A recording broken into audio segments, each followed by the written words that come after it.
আসসালামু আলাইকুম ভিউয়ার্স, আমি কেয়া চৌধুরী। সবাই কেমন আছেন? আশা করি ভালো আছেন। তো আজকে আমি আপনাদের সাথে একটা ফ্যামিলি ব্লগ শেয়ার করব। ঈদে আমার ননদের বাসায় আমাদের যে দাওয়াত ছিল সেই ব্লগটা আজকে শেয়ার করব। তো প্রথমে চলে গেলাম ননদের বাসায়। আর ননদের বাসায় গাড়ি ঘোড়া দিয়ে যেতে হয় না, জাস্ট আমাদের ফ্লোর থেকে 2টা সিঁড়ি দিয়ে নামলে আমার ননদের ঘর, মানে আমি 4তলা থেকে 3তলা আমার ননদ থাকে। ননদের গলা ধরে 365টা ছবি তুললাম। এরপরে নাস্তার পর্বে আমি নুডলস খাওয়া শুরু করে দিলাম। আমার জন্য অনেক নাস্তা নামাইছে। নাস্তার মধ্যে ছিল পায়েস, তারপর হচ্ছে আইসক্রিম, তারপর হচ্ছে নুডলস, তারপর ছিল হচ্ছে চিপস। তো আমি চিপস আর হচ্ছে নুডলসটা খাইছি, কারণ আমার কোনো জায়গায় গেলে আমার ঝাল আইটেম যেগুলো আছে ওগুলো বেশি ভালো লাগে। মিষ্টি খাইলে আমার কাছে ভালো লাগে না। তো আইসক্রিম আমরা এক বাটি দিয়েছি, কিন্তু আমি এক বাটি আইসক্রিম খাই না, আমি জাস্ট 2 চামচ আইসক্রিম খাইছি। আমি বলছি যে কমায় রাখো, আমি 2 চামচের বেশি খাবো না। তো এরপরে যেটা করলাম সেটা হচ্ছে ওই যে পাখি আনা হয়েছে। ওরা আবার পাখি বলে, ওই যে ফাদিল, মানে আমার ননদের 2 ছেলে, ওরা আবার পাখি পালে। তো ওই পাখি যে পালে সে পাখির ঘরে হচ্ছে ডিম দিছে, ডিম থেকে বাচ্চা ফুটে বাচ্চা বড় হয়েছে।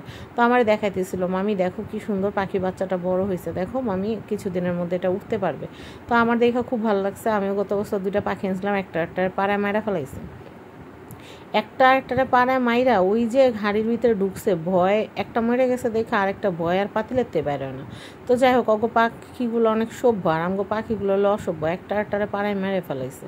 তো চাটা অনেক জোস। আমার ননদ আমাকে ঈদের চাঁদাতের দিন আমাকে এক মুখ চা বানিয়ে দিয়েছিল। চাটা সেই মজা লাগছিল। তো যাই হোক, চাটা খাওয়ার পর আমি আমার স্বামীর সাথে শুরু করে দিলাম দুষ্টামি, কারণ তার এনে ঝাঁকাঝাঁকি না করলে আমার ভালো লাগে না, তার হাত ধরে টানাটানি না করলে আমার ভালো লাগে না, সেটা যেই জায়গায় হোক। দেখেন, আমার স্বামী সবসময় ঘেরি ব্যাকা করে সবসময় ছবি তুলে।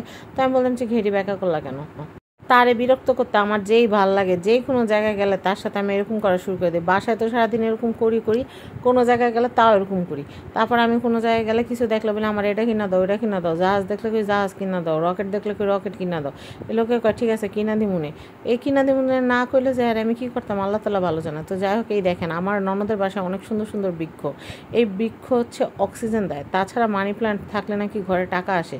তো আমার ননদ তো চালাক কোথাকার, এই জন্য কিন্তু আমার ননদ সুন্দর করে একদম টাকার গাছ দিয়ে একদম ঘর ভরিয়ে রেখেছে। তো আমার জন্মদিনে আমাকে একটা সুন্দর একটা টাকার গাছ দিয়েছে, যেন আমার বাসাও টাকায় ভরে যায়। তো আমি বৃক্ষের সাথে আমার স্বামীর সাথে ছবি তুললাম। তারপর আমার খিদা লেগে গেল ঢং করতে করতে। তারপর আমি বললাম যে ননদ এবার আমাকে খাবারটা দাও, বিথি আমাকে খাবারটা দাও, আমার খিদা লাগছে। তো যাই হোক, এরপরে যেহেতু রাঁধছে শরম করে লাভ কি, তাড়াতাড়ি খাওয়া যায়, তাড়াতাড়ি এসির মধ্যে ঢুকতে হইব।